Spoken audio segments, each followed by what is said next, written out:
Hey, Patrick here, AvidMax, Tying Tuesday. An oldie but a goodie for you, a classic. The AP Nymph by Andre Pouyan. That's right.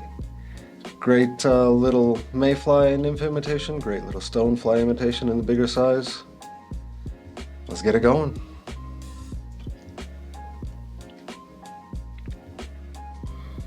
We begin, as always, with the ceremonial crushing of the barb, as is tradition.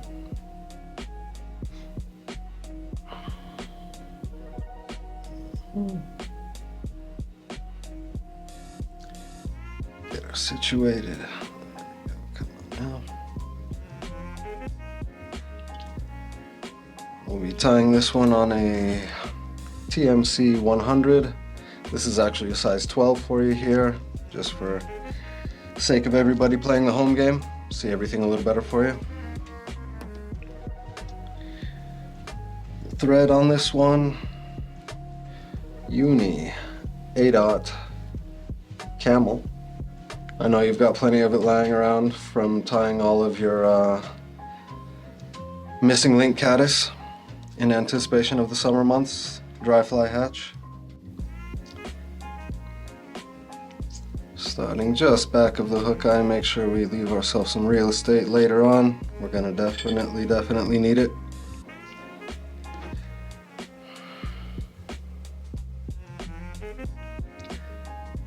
Walk the thread all the way back to about where that barb point used to be.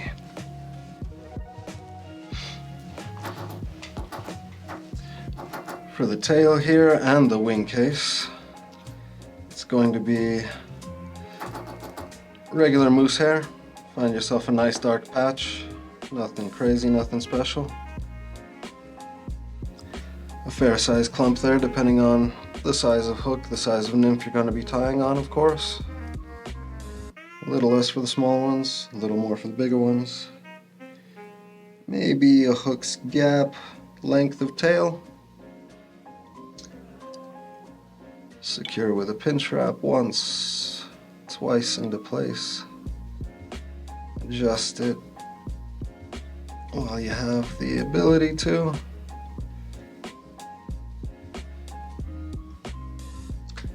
Let's say that's about right. Start walking the thread back to the eye.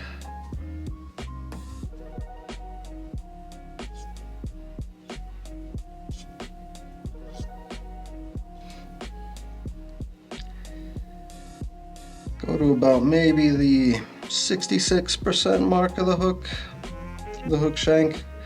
Leave yourself plenty of space to fold over that wing case when the time comes. I think that'll be about right. Walk the thread back a little bit. Traditionally, this was done with beaver dubbing. Nature Spirit is a nice choice for the finer one. If you want to get really prickly, really buggy, go for Wapsie beaver dubbing. It'll look like a cactus once you're done. But me being incapable of leaving well enough alone, I thought I'd try something different. Semperfly Dirty Bug Yarn, Caddis Brown. Looks just like that. So an alternative to the traditional dubbing noodle.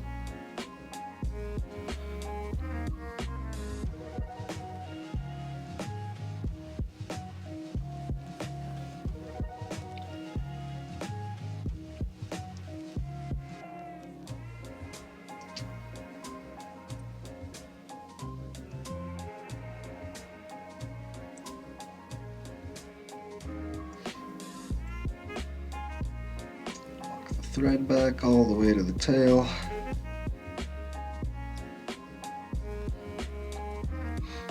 And then come back to the beginning of that wing case. What will be the beginning of that wing case? Can let our thread hang out for a moment.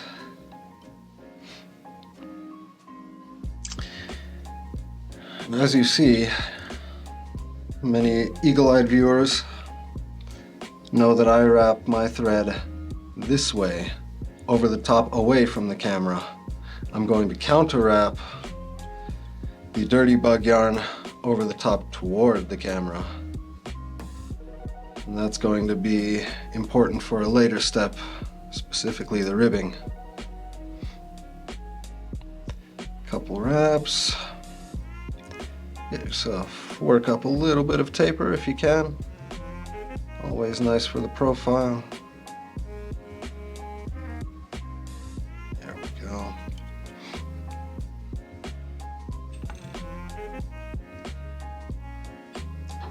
Tie that yarn off with 1 or 2 turns. Make sure it doesn't unravel on us before it needs to.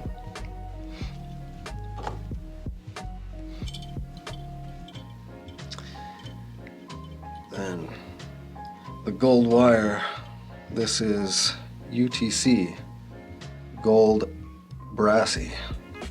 Good size for this particular size of hook.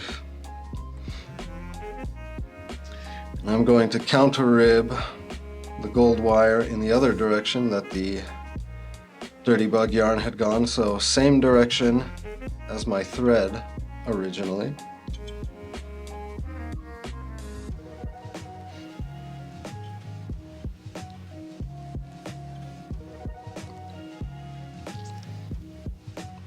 Of course, do what you can to get your wire wraps as nice and neat as possible, uniformly spaced. We can always adjust things just a little bit once we're all done. And then this is exactly why I wanted to counter wrap the dirty bug yarn in the opposite direction of my thread. I would rather lock down the wire in the same direction as my thread, just to make sure that it doesn't get away from me when I'm trying to break it off with the helicopter. Right here, this step. Almost. There we go. 1 or 2 more, make sure it stays.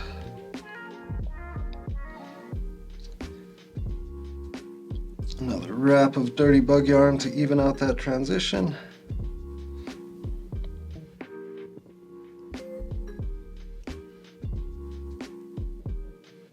There you are.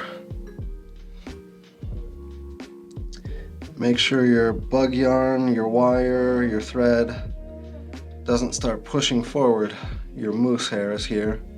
So if you need, keep it vertical, make sure they stay in place.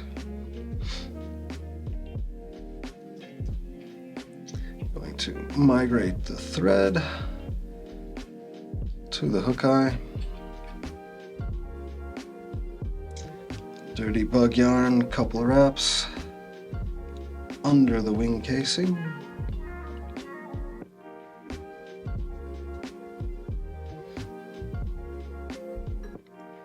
Try and maintain that taper.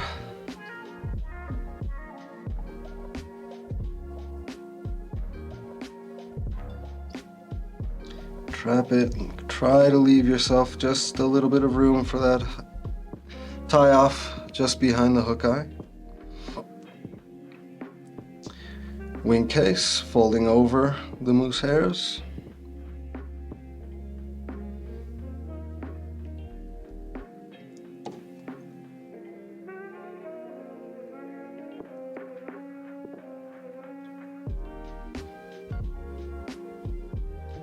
Once, twice around, nice and tight. I'm going to pick 3 moose hairs on either side. The near side to me, the near side to you. Sweep them back and get a couple wraps of thread to make sure that they stay swept back. Those will be our legs in the final product.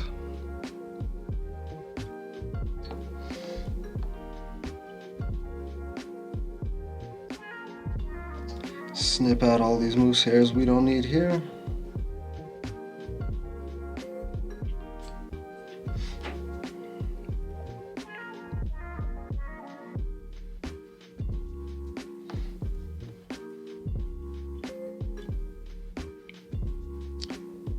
Push things back a little bit off of my hook eye.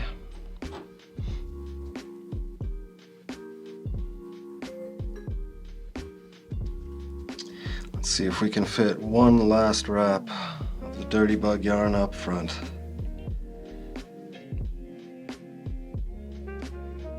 Give it a spin, get it nice and tight.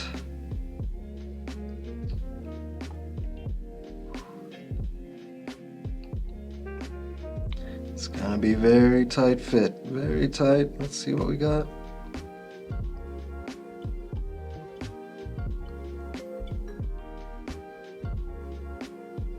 Back everything up off of that hook eye.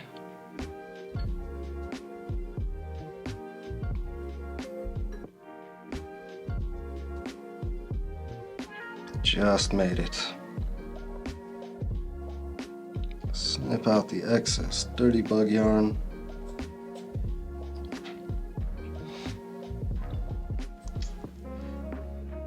Trim the legs to length. If anything, leave them long at this spot, at this point in the tie. You can always trim them down a little bit later if you need to. This just to make sure I can get my whip finishes in nice and tidy without too much being in my way. Pull out the whip finisher.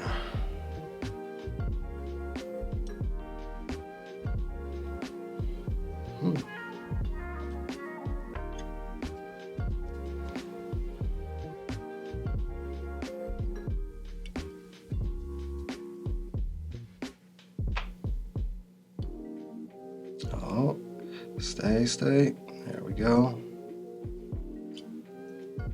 One.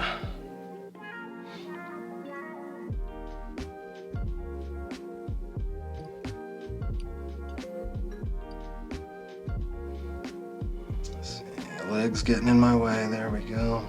Back them off.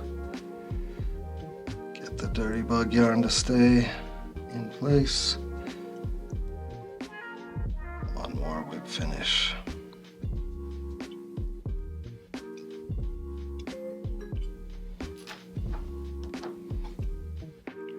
Trim out the thread.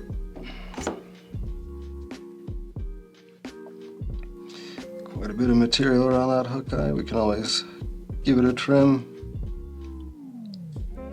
Make sure we can get our tippet through there. Nice and easy. Push things back if we need to. There we go.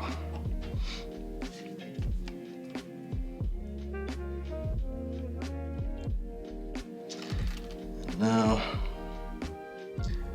for the sake of perfection, as close as we can get it, we can make a little adjustment to our ribbing. It's not quite as elegant as we would like it. There we are.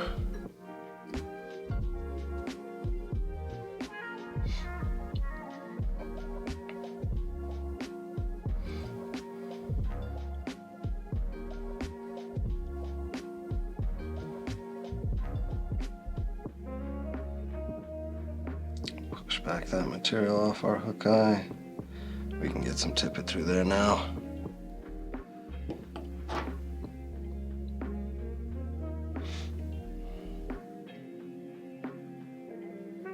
Tail is good. Rib is good. Wing case is good. I think that's it. The AP Nymph done with dirty bug yarn. As you can see, got a couple hairs sticking out, plenty of bugginess to it. You can fish this thing weighted, a couple wraps of lead-free wire on there under the body. Or you could gink it up, fish it on the top film even, as Charlie has suggested. So there you go.